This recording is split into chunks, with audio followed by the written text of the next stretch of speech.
आज से लगभग 120 साल पहले गुलाम भारत के मुरादाबाद में हरथला गांव में एक लड़के का जन्म हुआ। ये वो समय था जब महात्मा गांधी शायद बैरिस्टर की पढ़ाई कर रहे थे। आगे चलकर यह लड़का उत्तर प्रदेश का खूंखार दस्यु बना। नाम था सुल्ताना, जिसे लूट मचाकर अंग्रेज़ों की नाक में दम कर दिया। सुल्ताना एक डाकू था। उसने डकैती की, उसने अंग्रेज़ों के माल पर हाथ साफ किया, एक नहीं कई बार।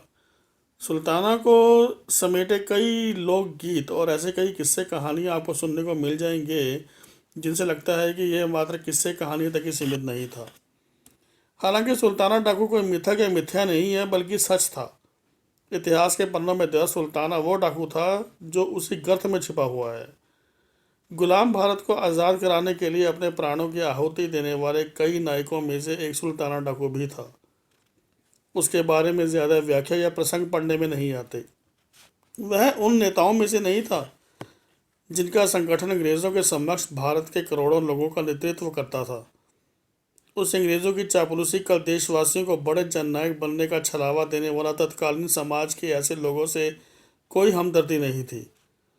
ऐसे लोगों को लूटने में उसे कोई हर्ज नहीं था, और उसने ऐसा किया भी। जाहिर तौर पर ऐसे में उसे वो सम्मान नहीं मिल पाया। तो चलिए जानते हैं कि आखिर सुल्ताना डाकू ने कैसे अंग्रेज़ों को परेशान करके रखा हुआ था। सुल्ताना डाकू की कहानी इतिहास की गर्त में कहीं छिपी हुई है। बहुत ही कम जानकारी सुल्ताना के बारे में मिलती है।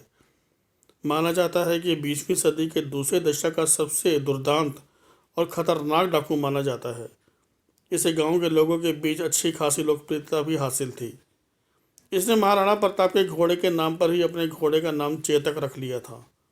माना जाता है कि सन 1920 के दशक में संयुक्त प्रांत उत्तर प्रदेश को आतंकित करने वाले इस डाकू का जन्म अपराधियों के मुस्लिम भाटू कबीले में हुआ था।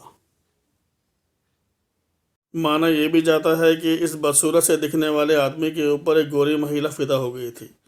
वह इसे पागलों की तरह प्यार करने लगी थी। सुल्ताना ने एक डांस करने वाले फुल्कन वार नाम की एक लड़की का अपहरण भी कर लिया था। शायद इसके बाद से इस लड़की का नाम पुतली बाई पड़ गया था। माना जाता है कि सुल्ताना 17 साल की छोटी सी उम्र में डाकू बन गया था। गुलाम भारत के दौरान अंग्रेज सरकार की निरंकुश नीतियों और भारत के लोगों, खासकर गरीबों से उनका हक छीनने की नीति ने ही सुल्ताना को अंग्रेज़ों के खिलाफ खड़ा कर दिया था। ऐसे में सुल्ताना शोषित और पिछड़े समाज में एक उम्मीद की किरण बनकर उभरा। धीरे धीरे उसे गरीब लोगों का समर्थन भी मिलना शुरू हो गया था। कहा जाता है कि इसी समर्थन के बल पर उसने अगले 1 साल में ही 100 डकैतों का एक गैंग बना लिया था।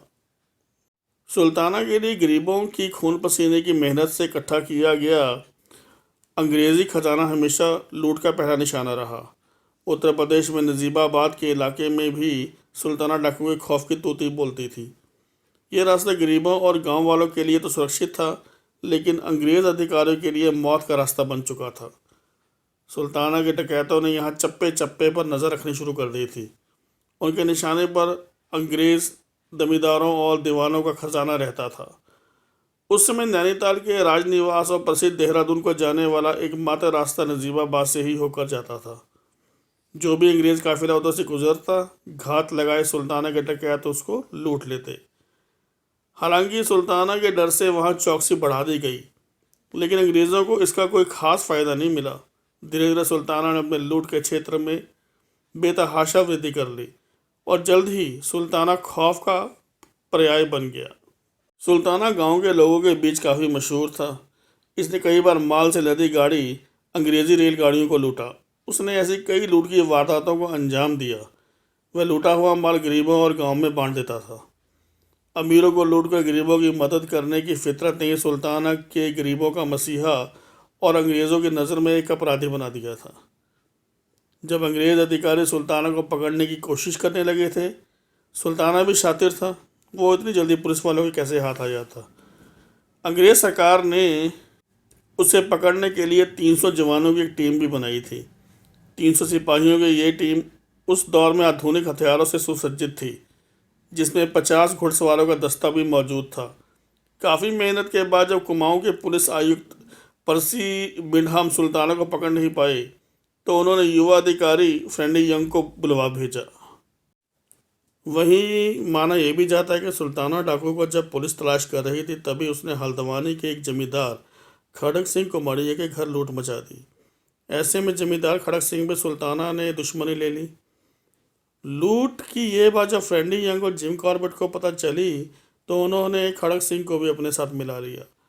ऐसे में फ्रेडी यंग, जिम कॉर्बेट और खड़क सिंह मिलकर सुल्ताना डाकू को ढूंढने में लग गए। माना जाता है कि बड़ी छानबीन के बाद तीनों ने एक अन्य शख्स तुला सिंह के सहयोग से सुल्ताना डाकू को दबोच लिया। सुल्ताना डाकू के खौफ की तूती पूरे पश्चिम यूपी में बोलती थी। इसे यहाँ के लोगों का पास समर्थन भी प्राप्त था। शायद यही कारण था कि कई सालों तक ये अंग्रेज़ों से आंख मिचौली खेलता रहा। तब आयरिश मूल के भारतीय लेखक और बेहतरीन शिकारी जेम्स जिम कॉर्बेट को सुल्ताना डाकू के पीछे लगा दिया गया। अंग्रेज सरकार को उम्मीद थी कि जिस तरह से नरभक्षी तेंदुए से जिम कॉर्बेट ने पहाड़ी लोगों को राहत दिलाई थी, ठीक उसी प्रकार जिम इस खतरनाक डाकू को मारकर उनकी भी चिंताओं को दूर कर देंगे। हालांकि ऐसा कुछ भी नहीं हो पाया। ये जंगल का शिकारी इस इंसानी दुनिया के डाकू को पकड़ने में नाकामयाब रहा। ऐसे में सभी लोगों के असफल हो जाने पर विशेष अधिकारी फ्रेडी यंग को जांच में लगा दिया गया। अथक प्रयासों के बाद आखिरकार एक दिन सुल्ताना अंग्रेज़ों की पकड़ में आ ही गया।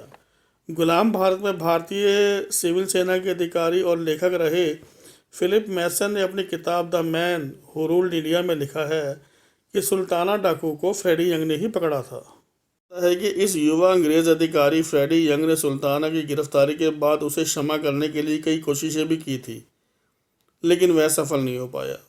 सुल्ताना अपना बेटे को डाकू नहीं बनाना चाहता था। वह चाहता था कि उसे कभी भी अपने बाप के नाम पर जिल्लत ना झेलनी पड़े। इसलिए उसने इस अंग्रेज अधिकारी से अपने बेटे की मदद करने को कहा। ऐसे में यंग ने सुल्ताना की बात मानते हुए उसके बेटे को पढ़ने इंग्लैंड भेज दिया। बहरहाल कुल मिलाकर सुल्ताना डाकू पुलिस की गिरफ्त में था। एक छोटी सी सुनवाई के बाद उसे लूट और हत्या के मामले में दोषी करार देते हुए मौत की सजा सुना दी गई। आखिरकार 7 जुलाई 1924 को उसे 15 अन्य साथियों के साथ आगरा जेल में फांसी पर लटका दिया गया। वहीं अंग्रेज सरकार ने सुल्ताना को समर्थन और पनाह देने वाले लगभग 40 परिवारों को भी काला पानी की सजा सुनाई। हालांकि फांसी की तारीख में कई विरोधाभास भी हैं। कहीं कहीं फांसी का सन 1925 में भी लिखा हुआ है। बहरहाल इसी के साथ गरीब लोगों का एक मसीहा और अंग्रेज़ों का एक दुश्मन व लुटेरा सुल्ताना डाकू के आतंक का अंत हो गया। तो ये है सारा किस्सा, असली किस्सा डाकू सुल्ताना का, जिसे कुछ लोगों ने सिर्फ कहानी मानकर छोड़ दिया, बट सच्चाई यही है। हाँ जी, सन में ज़रूर फ़र्क है 1924 से 1925 का, वो कहीं ना कहीं कॉन्फ्लिक्शन ज़रूर हैं, लेकिन कहानी ये सच है। अगर वीडियो अच्छा लगा हो तो लाइक शेयर सब्सक्राइब जरूर कीजिएगा। बहुत बहुत धन्यवाद दोस्तों।